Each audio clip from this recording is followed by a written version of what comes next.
Vicky pros கோச்சார prediction தோழிகளுக்கு அன்பு வணக்கங்கள். தனுசு ராசிக்காரங்களுக்கு இந்த பிப்ரவரி 2026 எந்த மாதிரியான கோச்சார நிலைகளை வச்சிருக்குன்னு பார்த்தீங்கன்னா, கடந்த காலங்களில் நடந்து வந்த பிரச்சனைக்கு ஒரு தீர்வு முடிவு கட்டக்கூடிய ஒரு மாதம் இந்த பிப்ரவரி மாதங்க. போட்டு தொலைச்சி எடுத்துருச்சுங்க. என்னங்க அது, நான் எதிர்பார்க்காத மாதிரி இருக்குதுங்க கடந்த மாதம் அப்படின்னு சொல்லுவீங்க. குறிப்பாக அந்த 18ஆம் தேதிக்கு பிறகு ஜனவரியில்.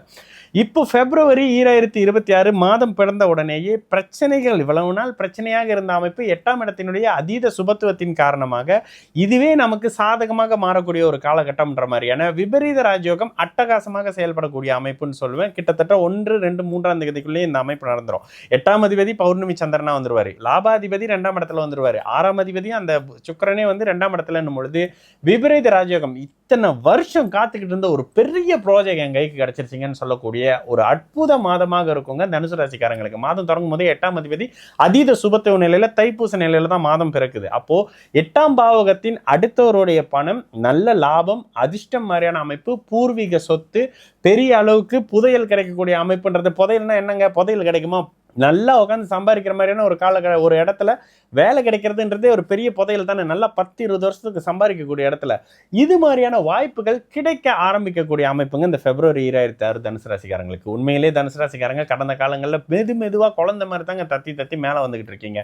இந்த அமைப்புகள் படிப்படியாக மாற்றங்கள் வரக்கூடிய அமைப்பு. 11ஆம் அதிபதி 3ஆம் இடத்துல வந்து பிரச்சனைகள் அமைப்புகளை மெதுவாக சரி பண்ணக்கூடிய அமைப்பு, புகழ் அந்தஸ்தை உயர்த்தக்கூடிய அமைப்பு, வீடு வாகன கடன்களை புதுசாக கொடுத்து அதன் மூலியமாக சந்தோஷம், வீடு மாற்றங்கள் மாதிரியான தன்மைகள். ஒரு சிலருக்கு 3ஆம் பாவகத்தின் சுபத்துவ நிலையால வாழ்க்கை துணை திருமணத்துக்கான அமைப்புகள் அறிமுகப்படுத்தக்கூடிய தன்மைகள்னு சொல்லி அப்படியே களை கட்டக்கூடிய ஒரு காலகட்டம் தனுசு ராசிக்காரங்களுக்கு. உண்மையிலேயே ராசிநாதன் வக்கரமானதுலேருந்து பெரிய அளவுக்கு நல்ல தன்மை இல்லை. இப்போ படிப்படியாக அவருடைய வக்கர நிலையம் அப்படியே குறைஞ்சிக்கிட்டே வந்துடும். சூரியனுக்கு 9ஆம் இடத்துல வந்துடுறாருன்றதால மாத 13ஆம் தேதிக்கு பிறகு. அப்போ மாத பிற்பகுதியிலிருந்து எல்லாமே உங்களுக்கு சாதகமாக நடக்க போகுது, கிடைக்க போகுது, அமைய போகுதுன்ற மாதிரியான பாக்கியங்களை அனுபவிக்க ஆரம்பிக்க போறீங்க தனுசு ராசிக்காரங்க.